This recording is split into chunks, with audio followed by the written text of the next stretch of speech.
చిన్న పాదంతో చక్కెర కన్నా మధురుడివి శకటాసురుని సంహరించి శబ్ద బ్రహ్మమై వెలిగినవు శిశువుగా లీలలో నాట్యం చేస్తూ విశ్వరూపుడవు కృష్ణ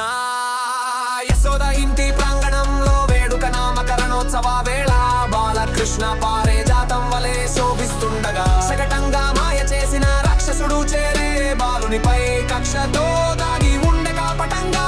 పిడి వంటలతో నిండిన శకటం బయటపడలేదు చాపిన భయం కని కృష్ణుని నవ్వు మాత్రం దైవానికి ప్రతీక అనసూయల దీవెనల మధ్య ముద్దు పాపగా నీ ఉండగా చీకటి మాయలు ముట్టలేవు నీ పవిత్ర తేజస్సుకు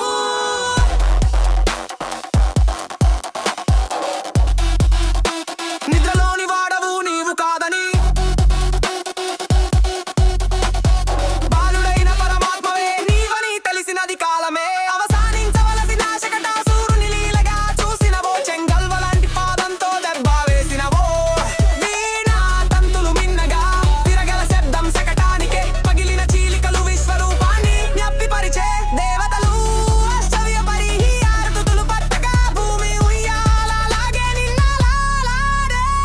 శత్రువుల శపథాలు నీపై పేలిన నీ నిష్కమ్మ ముద్దు చిప్పవలె విజయం పొందే రాక్షస శక్తులపై చిన్న చేతిలోనే విజయం పొందినవు నీవే ధర్మ రక్షకుడు నీ ఆశ్రయమే ముక్తి కోసం పాప శక్తులు ఎంత గట్టి దెబ్బ వేసినా పరమ బాలుని తాపత్రయం లేదు ప్రేమే ఆయుధం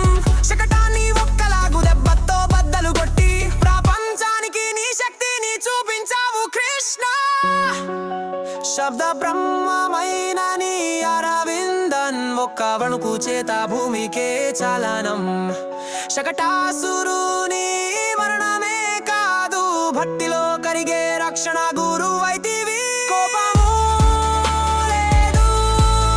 క్రూరత కూడా లేదు కానీ నీ పాద స్పర్శలోనే శిక్ష శరణు రెండు కలిసినవి శిశువై నీ మాయలు అనంతం నీ లీలలు శాశ్వతం శకటాసురుని నాశనంతో కూడా మోక్షమిచ్చినవు నీ